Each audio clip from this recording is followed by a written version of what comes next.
Romancier, poète, diplomate et ethnologue, Jacques Roumain est sûrement l'un des écrivains haïtiens les plus lus au monde.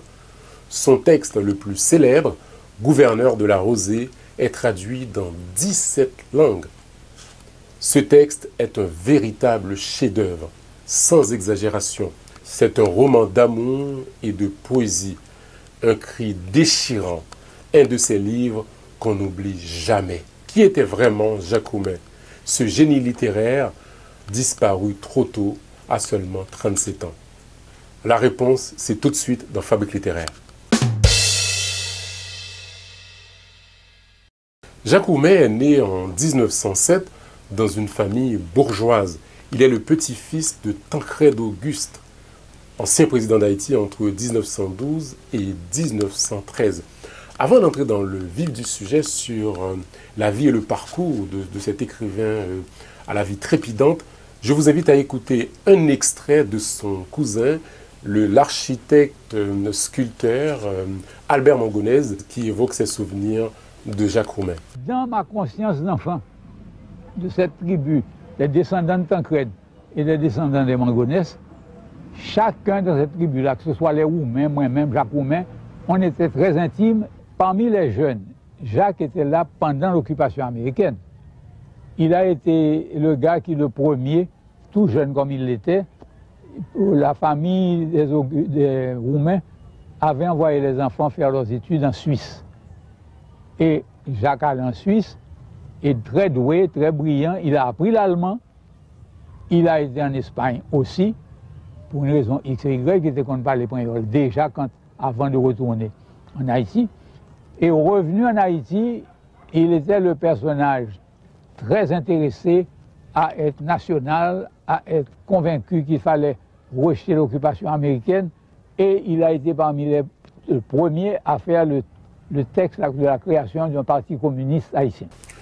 Comme vient de le mentionner Albert Mangonèse, après son périple européen, Jacques Roumain rentre chez lui en 1927. Avec Émile Roumer et d'autres jeunes écrivains de l'époque, il fonde la revue Indigéniste. C'est cette revue qui sera, on va dire, à la base du mouvement indigéniste. Dans la revue Indigène, il publie ses premiers textes, des poèmes et surtout des traductions. Il va également s'engager contre l'occupation américaine en écrivant des textes engagés contre l'occupant. Ça va, on va dire, ça va trouver un écho très fort chez les jeunes qui vont l'admirer, mais les autorités voulant plaire à l'occupant américain vont tout faire pour l'emmerder. Alors, en 1929, il sera emprisonné pour délit de presse. À sa libération, le climat politique change. Il devient alors un cadre supérieur au ministère de l'Intérieur. C'est à ce moment-là qu'il rédige ses premiers textes. La Poix de l'ombre, Les fantoches et La montagne ensorcelée. En désaccord avec le gouvernement, il démissionne quelques temps plus tard, mais il sera arrêté puis libéré sans jugement en 1933. L'année suivante, Jacques Roumain fonde le premier parti politique organisé en Haïti. Ce sera le Parti communiste haïtien. Dans la foulée, il publie un texte célèbre qui s'intitule « L'analyse schématique », dans lequel il dresse le constat dramatique de la situation politique haïtienne à l'époque, et aussi il prône l'instauration du marxisme, ce qui ne va pas plaire à tout le monde. De nouveau, il sera arrêté et jugé par un tribunal militaire, condamné à 3 ans d'emprisonnement. À sa libération, il est fatigué, épuisé, c'en était trop. Il quitte Haïti pour l'Europe et c'est à Paris qu'il s'installe. À Paris, il étudie l'ethnologie sous la direction de Paul Rivet, un éminent médecin et ethnologue français qui est à l'origine de la création du Musée de l'Homme à Paris. On est à peu près en 1939. La guerre s'annonce, toute l'Europe est en branle. À ce moment-là, Jacques Roumain quitte l'Europe et il s'installe aux États-Unis où il poursuit ses études à l'université Columbia. Par la suite, on va le retrouver à Cuba. Il va séjourner à Cuba pendant à peu près 1 an et là, il retrouve son ami, le poète Nicolas Guillen. Et c'est là également qu'il s'adonne à une activité d'écriture intensive. En 1941, le climat politique haïtien change et l'ILESCO devient président. Et il donne l'autorisation à Jacoumet de rentrer chez lui.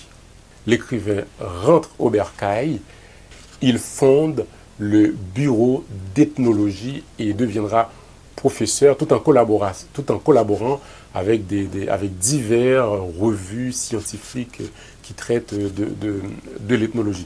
C'est aussi à partir de cette époque qu'il va y avoir, on va dire, une polémique virulente entre Jacoumet et l'Église catholique. L'Église catholique, à cette époque-là, en la personne du père Foisset, parce qu'à l'époque, l'Église catholique entamait, on va dire, une campagne extrêmement violente, une campagne anti-superstitieuse contre le vaudou. Et Jacoumet sera parmi l'un des défenseurs du vaudou et que le journal Nouvelliste retranscrira effectivement le polémique entre lui et le père Foisset. Malgré son désaccord avec le gouvernement, Jacoumet accepte un poste de chargé d'affaires au Mexique. Mais il tombe rapidement malade et est contraint de revenir en Haïti. Alors, il était content de retrouver son hymne, de retrouver les arbres qu'il aimait tant chanter. Avec un peu de repos, il est tout de suite rétabli et a regagné son poste au Mexique. Mais peu de temps après, moins d'1 an après avoir regagné le Mexique, il est à nouveau frappé par la maladie. Il est revenu en Haïti, mais c'était pour y mourir. Il meurt en Haïti le 18 août 1944 à seulement 37 ans. À sa mort, Jacoumet laisse d'importants manuscrits, et parmi lesquels figure le roman Gouverneur de la Rosée. Alors, ce roman va être publié pour la première fois à Port-au-Prince en 1944 et par la suite à Paris en 1946. Comme la majorité des écrivains haïtiens de cette époque-là, c'est-à-dire les écrivains indigénistes, ces écrivains qui recherchaient une authenticité dans la culture et dans l'identité haïtienne, Jacoumet était communiste. Mais ce n'était pas un fanatique.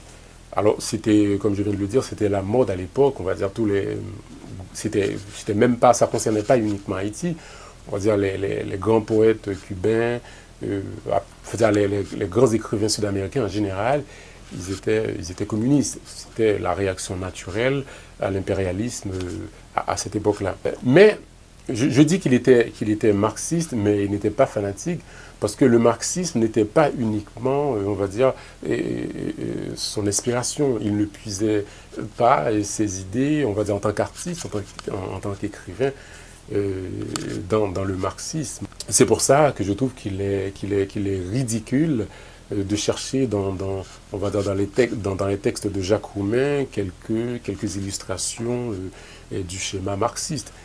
Voilà, certains voudraient que, on va dire, dans Gouverneur de la Rosée, effectivement, on peut trouver des illustrations brillantes du schéma marxiste. Alors je pense que c'est complètement ridicule. C'est toujours le problème avec les marxistes, c'est-à-dire qu'en tant qu'utopie, on va dire, globalisante, on essaie de tout expliquer par le prisme du marxisme. Par exemple, même dans le racisme, quelqu'un qui est raciste, un marxiste, peut expliquer que, effectivement, on va dire, c'est la lutte des classes. C'est-à-dire que le raciste qui voit un noir, par exemple, il ne voit pas d'abord un noir, mais il voit plutôt un prolétaire. Ce qui est, à mon sens, complètement absurde. Le raciste qui voit un noir, il voit d'abord un noir, un nègre. Voilà, donc il ne voit pas d'abord un prolétaire. Je pense que Jacoumet était trop honnête intellectuellement et trop intelligent pour amener, on va dire, pour avoir une lecture, on va dire, aussi biaisée de la réalité. Alors pour comprendre effectivement le gouverneur de la Rosée, je pense que les fondements sont à chercher, on va dire, dans l'histoire et les tragédies haïtiennes, et non pas dans le marxisme. Voilà, c'est ce que je pense. Je pense que c'est clair aussi. Donc il y a beaucoup de poésie dans ce texte. C'est un texte profond, il y a beaucoup d'amour. Mais j'y vois pas un schéma marxiste. Je dis ça et je pense qu'il y a beaucoup de commentaires, on va dire, après ce texte, des générations après, voudraient, parce que son auteur, c'est-à-dire parce que Jacoumet était marxiste, de chercher, on va dire, forcément une illustration du schéma marxiste d'un gouverneur de la Rosée. Le plus pathétique, effectivement, dans cette lecture marxiste systématique, je prends un exemple qui n'a rien à voir, mais c'est pour que vous puissiez comprendre. On voit souvent, par exemple, même, ça arrive aussi, il y a des auteurs allemands qui essaient de tout relire, par exemple, qui prennent par exemple les romantiques allemands, on va dire la période, si on prend précisément la période entre le XVIIIe siècle et le début du XIXe siècle, ce que les Allemands appellent la Goethezeit, c'est-à-dire que, en fait, c'est pour décrire toute cette période-là, on trouve des romantiques, aussi des poètes XVIIIe siècle. Donc, il y a des auteurs, par exemple Hölderlin, qui est un poète allemand, on essaie de nous expliquer qu'effectivement, il y a des lectures marxistes de ces poèmes-là, c'est affreux, c'est moche, parce que c'est tellement beau que essayer de mettre du marxisme là où il n'y en avait pas, c'est pas terrible. Voilà, je comprends peut-être ceux qui voudraient, par exemple, dans la République de Platon, y voir un marxisme, on va dire, avant l'heure, pourquoi pas? Pourquoi pas? Ça s'entend, parce qu'effectivement, on est vraiment dans une espèce d'utopie totalitaire, un peu dans la République. Mais y voir le marxisme un peu partout, je pense que c'est un peu réducteur. Mais voilà, je clôt cette petite parenthèse sur cette lecture marxiste qu'on peut tenter d'avoir de l'œuvre de Jacques Roumain. Je disais que effectivement, pour comprendre Roumain, on doit se dire, on doit aller chercher son inspiration dans les réalités et les drames haïtiens. Je pense que là, on est à mon avis, beaucoup plus proche de la vérité.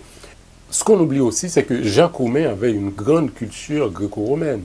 Il lisait beaucoup les grands dramaturges grecs. Par exemple, Sophocle, il lisait beaucoup Sophocle. Donc, ce qui met Jacques Roumain à la fois dans une situation, c'est-à-dire il est à la fois profondément haïtien et véritablement universel. C'est pour ça on n'a pas besoin de comprendre les réalités haïtiennes pour lire Gouverneur de la Rosée. On va dire c'est un texte on va dire qui est totalement ancré dans la réalité haïtienne et aussi à la fois universel. Alors, si vous n'avez pas encore lu Gouverneur de la Rosée, je vous conseille vivement, on va dire, de lire ce texte. Parce que Gouverneur de la Rosée fait partie des textes qu'il faut avoir lus avant de mourir. Merci de m'avoir accompagné dans on va dire, dans ce périple littéraire autour de Jacques Roumain, cet écrivain fameux. Voilà, ce sera tout pour cette émission aujourd'hui. Je vous donne rendez-vous une prochaine fois pour une fabrique littéraire. Et n'oubliez pas que cette émission reste disponible sur notre site internet haitiinter.com ou si vous préférez, télécharger notre application sur l'App Store ou sur Google Store. Je vous dis merci et à bientôt pour une nouvelle fabrique littéraire. Au revoir.